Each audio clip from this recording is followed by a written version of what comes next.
Hi, I'm Cheryl Chapman and welcome to the Live, Love, Laugh Lives, where I'm speaking to entrepreneurs, employers, employees and enlightened souls who are sharing how they live their lives, what they love, and along the way, of course, we're going to have some laughs. So today I'm going to introduce you to an amazing woman. You know when you meet somebody and they're just kind of like, it's like their energy walks in and they are there.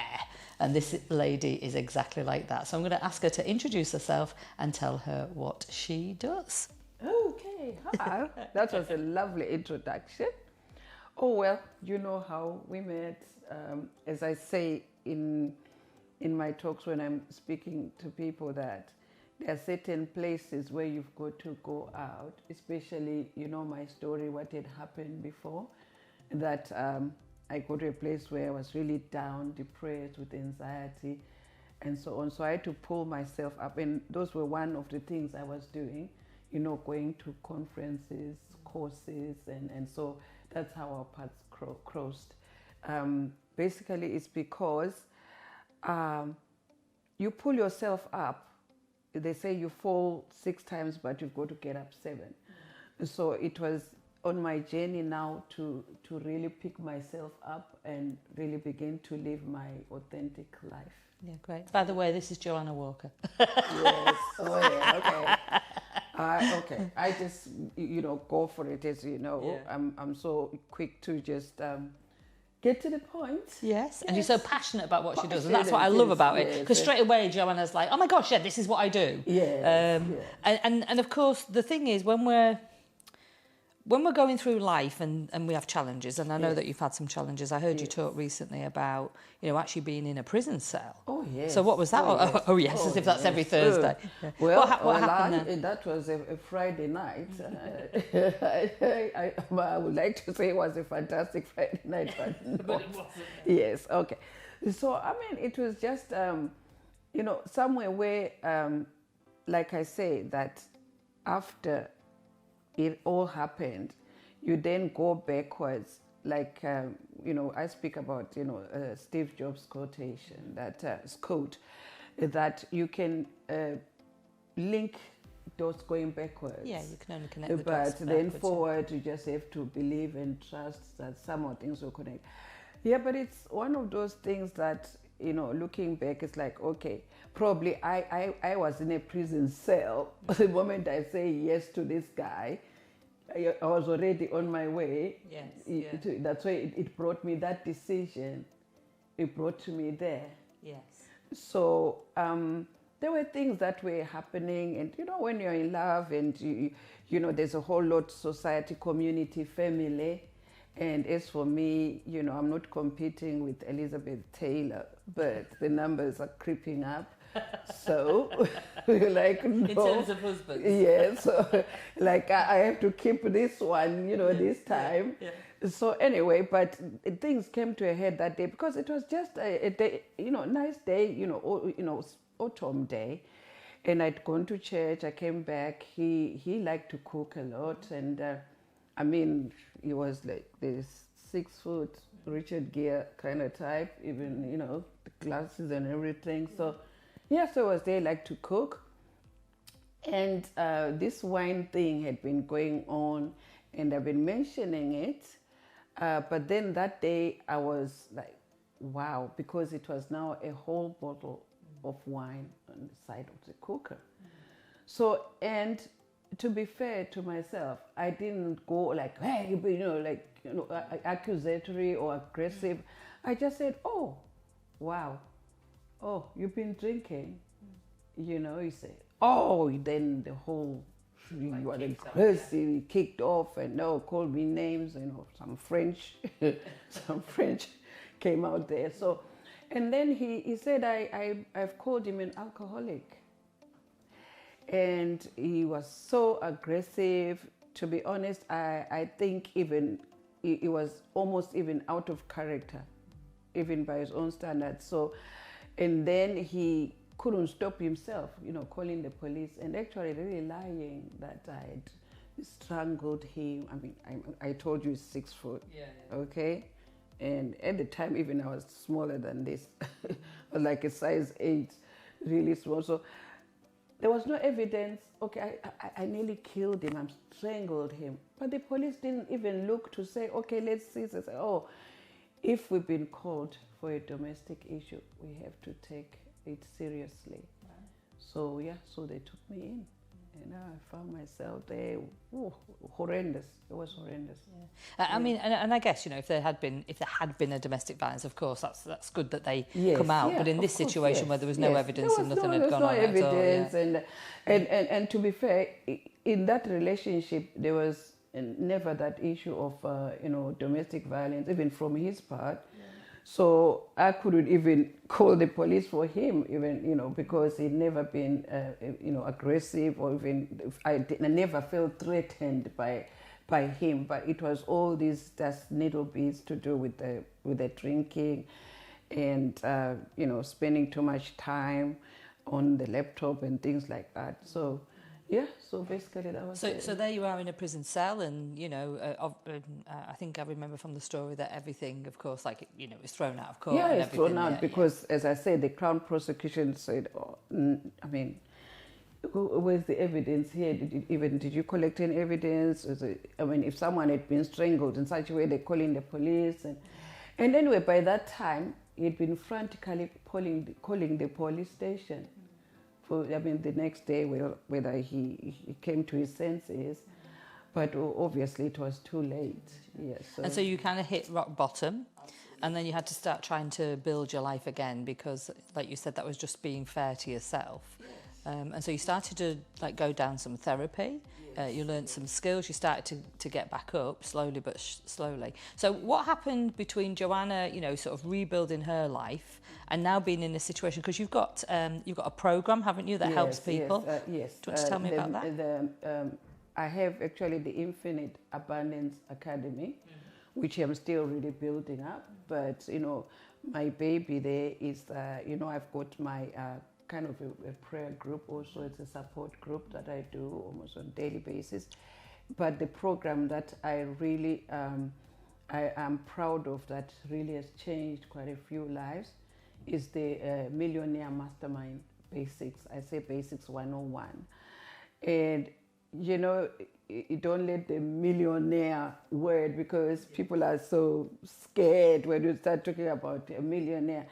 It's kind of helps people to shift their mindset, because it's just that you have to have that winning mentality, and to know that yes, you can be extraordinary. Yes, you can be who you want to be, whatever you want to be, you can be that.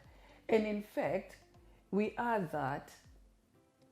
But it's all these things I'm talking about that happen to us. You know, you know, you feel like you've been hit. You know, it's that hit that knocks you back, and you at that time you kind of like, I can call sort of a dizziness, but this one can draw out. You know, and then you begin, like I always say to people, is you know, what do you want to carry? And even though you are justified, you know, to be angry, to be bitter, you know, to be disappointed, you know, you feel the shame in this case, Cheryl, because you're kind of ashamed of your choice. You know, you feel, oh, so, you know, sometimes you have to admit that probably I made the bad choice.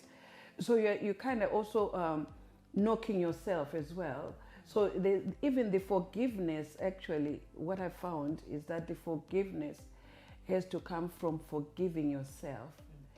And the way I got to be able really to forgive myself was to say no. It wasn't them. I had to admit that it was me. So it's this, my paradigm, the way I saw life from my life experiences, my environment, which I grew up in. I was seeing relationships with those glasses. So, you know, the best thing that happened to me was to find my authentic self and then take off those glasses and see with my own eyes. Yeah, instead of having like rose-coloured glasses. Exactly. Yeah. And so how do you help people in your, you know, in your program? Have you got like a number of steps? You know, what kind of things do you work with them on? Yes, I mean, the mastermind, the basics, this one to start with, is a 3-day program. So remember here we're talking about where do we start? We've got to rediscover ourselves. So we are here in your lovely studio, but for me to get here, I had to know where I was in Cirencester. So I had to navigate my way to come here. So you have to determine your destination. But I've come here because I have a connection with you, and where I am going we are going on that path together. So this is where we discover ourselves. So the first day actually is fun. It's a Friday. It's always on a Friday evening, which was the day I was in prison. So Freedom Friday. Freedom Friday. Okay. So then people come in. So I don't tell them well in advance. You know, this is deliberate because 1 or 2 people will complain. Oh, Joanna didn't tell us, I didn't prepare. So I don't tell people in advance. So I just give you a few minutes before you come, a day before, 24 hours. I say, come as who you'd like to be. Who really, if there was no culture, nothing, or who you would really like to be in life, and you can choose, a celebrity. You can choose your hero. You can choose a film character. Just who you want to be. And I learn a lot from people actually on that day. I learn a lot. So that's how I get to sound people.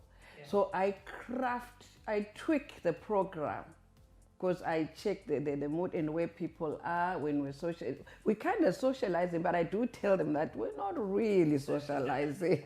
Yeah, so people come, like the last time I was Vivienne Westwood. Some people came. They were, I think there was Beyonce, and all sorts of people. Someone came as.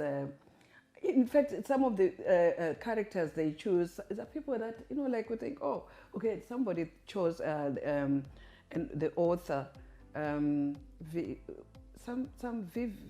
was on TV. She's a comedian, but she was a multifaceted person. She was a comedian. She was a writer. I think she was an actress as well. I mean, I think she passed away sometime recently. Victoria Wood. Yes. Yeah. And so that's why I started, really get interested in and following and say, oh my God, this woman, she was so multi-talented and she carried it very well. Yeah, so that's the first night. And then obviously what I do is I put people in different homes. So that's pre-COVID. Okay, yes. So they'll be in the homes and they get to make their own breakfast and get to the venue on time. So I'm checking as a group how they're working and all this. They feed themselves and everything. And then on the Saturday, that's when now we say, in fact, in this evening, you get up and you say why you are Vivienne Westwood. A guy which was colorful, she was a bit rebellious. Okay. So a bit not fitting in the box and so on. So I identified with her. So people say, why have you chosen to be, Beyonce? Why have you chosen to be Vivienne Westwood? Why? So they say why. Yeah. So that's where we're getting who they are, what they really want to be. And then why are you not them? Yes. Excellent. Sounds good fun. Yes. So we know that you obviously, this is how you live your life, what you love. Well, actually, is it how you live your life? Because I know the one thing that I know about you is that you used to, pre-COVID, be jetting off, different places and travelling around quite a lot, didn't you? It was something, I always kind of travelled, even when I lived in Zimbabwe, as you know. So anyway, I was my dad's princess. So even I, was introduced to flying when people were flying, and flew to school and all that. And even in my profession in Zimbabwe, I used to travel. I worked for the late First Lady, Salim, so we used to travel. So I traveled as such, but This time around, when I was the authentic self, knowing what I want, and knowing how to live my life, I put that down as that's the lifestyle, because you find authenticity, you express it through your lifestyle. So I just really love traveling, and as you know, I had my children when I was really young. And I was a single mom, so I had to raise my 4 children on my own. I did travel here and there, but I had to make some sacrifices for the children. So then now my children are grown and gone, so it's my time. So I'm not restricted by school term and all this. And anyway, my husband also's job, he travels a lot, so. Sometimes we combine that with his wherever he's going to work, and then he can take another 2-3 days, and then. But while he's working, I'm touring around. Yeah. So yeah, I love. I mean, I'm very open. Even with my husband now, I was very open, because I think that holding back yourself, not being yourself, and you are entering into a long-term or lifelong relationship. That's what I learned. I did not realize, before.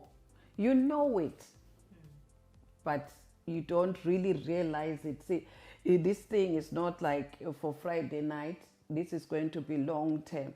So am I going to be this person for the next 20 years, 30 years? No. So I was really upfront that that's the lifestyle that I was looking for. And as a matter of fact, I met him online. So in those days, it was, we didn't tell certain people we met online for a while, because it's like, oh, you meet someone online, like, oh, How long ago was this, John? 2000 and end of 2009. Yeah, so a friend of my sister came to visit. I was with my sister then. And, we're just chit-chatting, and it's girly talk. And she said, oh, sis Joanna, I think you're very fussy and this and that. So I don't think you will meet someone but have you tried online? I was like, laugh out loud. What are you talking about? What's online? I mean, is it laundry online? I say, no, it's very easy. And she said, because there you can really put out what you would like and choose. So I said, no, I've never really, looked into that, So she said, oh, okay, put your wig on straight, put some lipstick, and took pictures. And I mean, the next day, Cheryl, I couldn't believe it. My inbox was like bursting, and I was a novice. I was like, oh no. So they said, no, you have to put filters. So that's how even now I tell people that you might not meet online, but filter out, because to me, I'd had brought up my children on my own. I'd had all these disasters. Like a friend of mine said, when you don't know what you want, at least know what you don't want. Because you can usually just swap that over, can't you? Yes. So I kind of thought about it very seriously. I began to really take it seriously. And I said, okay, I've raised my children on my own and all this. I've deprived myself of that. I've gone through all this, my life with the so and so and so and so and so and so. So this is going to stop. So I don't want baby mama drama. So that's how I say. If someone, I love children, I got my children, I got grandchildren, I love children, I love people, full stop. But this one, I didn't want to go again through, we're raising kids, I can't do this again because of children. So I just, in the age group, I chose the age group and all that. And also, to be honest, if I can be really blunt and maybe not politically correct, it was also the lifestyle that I wanted. I had to be my authentic self. and know that, okay, with the lifestyle I would like to live for the rest of my life. Somebody can be really nice guy, you know, tall, handsome and all that, and very nice and very kind. But, you know, let's say they are a teacher, you know, or something like that. Nothing wrong with that. But it will not work with the lifestyle that I would like to live. Because some people there, they put that, oh, I'm just so and so next door. I like to sit down with the what and watch telly. You know, so they put it there, you see. So obviously you like, this is not my lifestyle I'm looking for.